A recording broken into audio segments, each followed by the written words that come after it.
Now in the case of UDP, there is a slight difference. The slight difference stems from the fact that TCP is actually using a connection oriented socket to deliver data, and UDP uses a connectionless. So actually, as an application level programmer, we are shielded from the gory details of what is going on as packets and everything.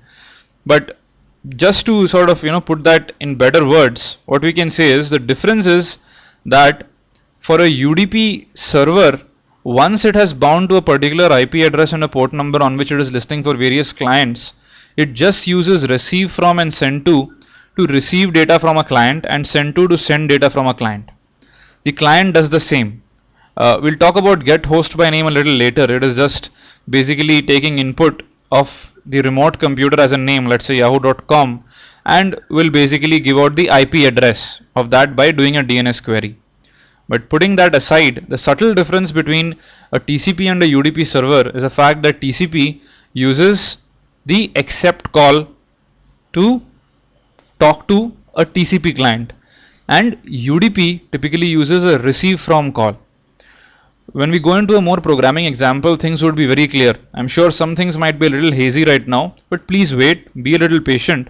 Once we go into the programming part of it, things would be very clear, can I assure you. So before we dive deeper, let's look at data structures. Now almost the whole of network programming just consists of these three data structures. Now when we said that we require a unique address for both the endpoints of communication to talk to each other, in the world of the internet, what that translates to is an IP address and a port number.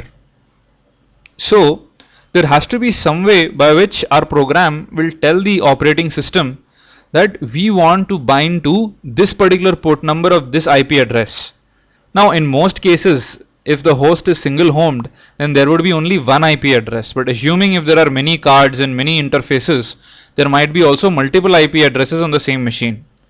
Now to reduce the complexity in this example, we will just consider a single homed host, in which case there is just one IP address which is assigned to that computer, and we decide which port to listen on for the server process.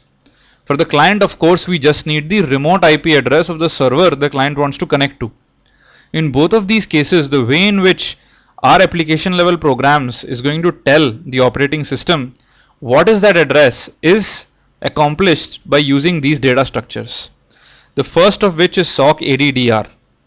Now this contains an SA underscore family member and an SA underscore data. Now for all internet applications, SA underscore family is going to be PF underscore INET. We'll talk about some of these constants later. For the time being, you can just assume this, and this SA underscore data is where we are going to put in the IP address, port number, etc. of the server we want to connect to, or for that matter the port and IP we want to bind to. Now as you can see, it is very cumbersome to add all these things inside the SA underscore data.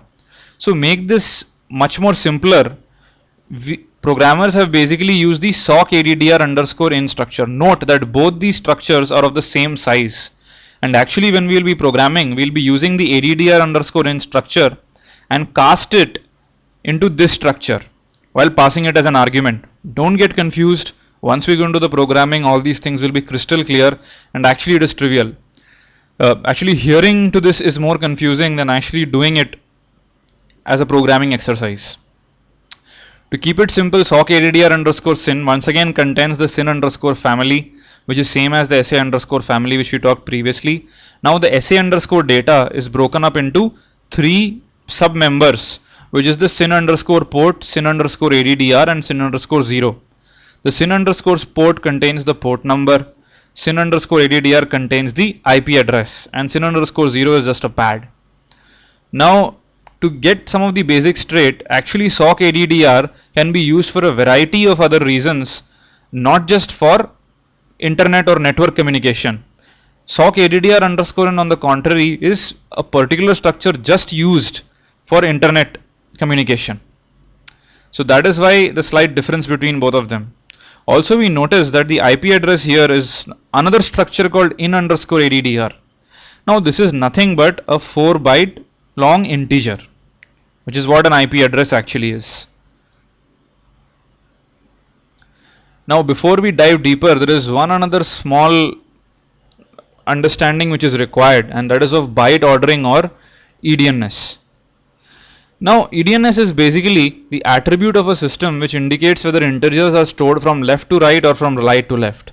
Let's quickly take an example to understand this concept. Let's say that you have a short int. A short int is 2 bytes long, and that is, let's say in this example, is 0xAABB. We are writing it in hex to be able to map that in memory much more easily. So now there are two ways to store this 2 bytes in memory. One is that in memory position 0 you store AA, and in memory position 1 you store BB. This method of storing integers is called big endian format. And another way could be that we decide to store BB first and then AA. As you can notice, the memory locations are 0 and 1, which increase from left to right, but the bytes in which, the way in which we are storing the bytes differs a little bit. So the way in which a computer is going to store bytes into memory is totally dependent upon whether it follows the big endian or the little endian format. Almost always this is just a function of the processor, the microprocessor which runs on the computer. To make this example a little bit more clearer, let's take a larger integer of 4 bytes, which is AA, BB, CC and DD. Note that AA is 1 byte, BB is 1 byte, and so on and so forth. As we can once again see in the big endian format, that is from left to right, we can store this integer as AA, BB, CC and DD. Memory locations increasing from 0 to 3. In the little endian format, we will store DD first, then CC, then BB, then AA. So the point is, there are two ways in which bytes can be stored on a host computer. Now imagine that there could be a little bit of confusion if one computer stores and transmits data in big endian format and the other in little endian format. When these communicate, there could be a lot of confusion as to which byte should be picked up as the MSB or which should be picked up as the LSB. So in order to not get into such a confusion, it has been decided that for network communication, all data would be sent in big endian format. In the world of networking, this is called network byte order. And the byte ordering on the host computer is called host byte order. Now this could be either big endian or little endian. But the point is, when we send out data on the network, we will have to send out in big endian format. Now for our example, all our programming exercises will be on a Linux computer which is running on a Pentium 4 microprocessor. Now P4 is actually a little endian format storing processor, in which case whenever we are going to be sending out any data, we would have to convert integers and some of these structures in which the byte ordering matters from little endian to big endian before we send it out. World of networking, we would say that we are converting host byte order to network byte order. This is all very confusing now, but as we go into a very simple programming exercise, things would be much more clearer.